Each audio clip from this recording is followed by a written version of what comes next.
بسم اللہ الرحمن الرحیم۔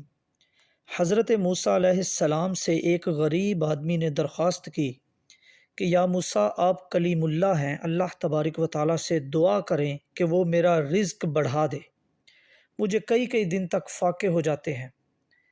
حضرت موسیٰ علیہ السلام نے اللہ تبارک و تعالیٰ کی بارگاہ میں اس کی درخواست پیش کی تو اللہ تبارک و تعالیٰ کی طرف سے بتایا گیا کہ اے موسیٰ، اس آدمی کی قسمت میں ہم نے تھوڑی روزی رکھی ہے، اس لیے ہم تھوڑا تھوڑا کر کے اسے روز دے دیتے ہیں تاکہ اسے آخر تک ملتا رہے۔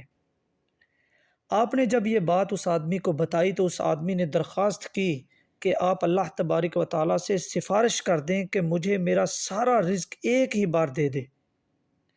تو اللہ تبارک و تعالیٰ نے حضرت موسیٰ علیہ السلام کی دعا کو قبول فرما لیا، کیونکہ آپ کلیم اللہ تھے اور اللہ تبارک و تعالیٰ آپ کی دعائیں قبول کرتا تھا، تو اس لیے اللہ تبارک و تعالیٰ نے آپ کی دعا کو قبول کر لیا اور اس آدمی کو ایک ہی دفعہ اس کا سارا رزق عطا کر دیا۔ اب کیا ہوا کہ اس آدمی نے جو اسے رزق ملا اس نے فوراً ایک لنگر خانہ کھول دیا اور اعلان کر دیا کہ جس شخص کے کھانے کا انتظام نہ ہو وہ ہمارے لنگر خانے سے پیٹ بھر کر فری مفت کھانا کھا سکتا ہے۔ اس پر حضرت موسیٰ علیہ السلام کو بڑا تعجب ہوا اور انہوں نے بہت اسے سمجھانے کی کوشش کی کہ تمہارے پاس تو یہی رزق ہے، اسی سے تمہیں چلنا ہے، لیکن وہ نہ مانا۔ تو آپ مایوس ہو کر چلے گئے کہ اس نے تو میری بات اب نہیں ماننی، ٹھیک ہے پھر کرو جو مرضی آتی ہے۔ اب ایک ہفتہ گزر گیا، 2 ہفتے گزر گئے، 1 ماہ گزر گیا، تو آپ آتے رہے، دیکھتے رہے کہ کیا چل رہا ہے۔ اسی طرح 6 ماہ گزر گئے تو آپ نے دیکھا کہ لنگر خانہ ایسے ہی چلتا جا رہا ہے، لوگ آتے ہیں، کھاتے ہیں اور چلے جاتے ہیں۔ لیکن ان کا تو خیال تھا کہ اس غریب آدمی کے پاس اب تک تو لوگ اس کا سارا رزق کھا چکے ہوں گے اور اس کا رزق ختم ہو جائے گا، لیکن لنگر خانہ مسلسل جاری تھا۔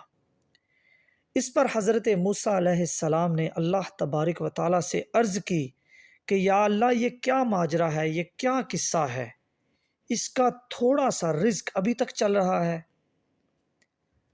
تو اس پر جواب سنیے، سبحان اللہ۔ اللہ تبارک و تعالیٰ نے فرمایا کہ اے موسیٰ، بے شک اس کی قسمت میں تھوڑا سا رزق تھا جو ہم نے اسے دے دیا، اور اس کا وہ تھوڑا رزق جو اب تک ختم ہو جانا چاہیے تھا، لیکن ہمارا قانون ہے کہ جو شخص ہماری راہ میں کچھ خرچ کرتا ہے تو ہم اس کو 10 گنا اس دنیا میں اور 90 گنا آخرت میں دیتے ہیں۔ تو اسی وجہ سے یہ شخص اس قانون کے دائرے سے باہر نہیں، لہٰذا یہ جتنا ہماری راہ میں خرچ کرتا ہے ہم اس کا 10 گنا اسے اس دنیا میں ہی دیتے جا رہے ہیں۔ سبحان اللہ۔ یعنی اللہ کے رستے میں خرچ کرنے سے مال بڑھتا ہے، کم نہیں ہوتا۔ سبحان اللہ، سبحان اللہ۔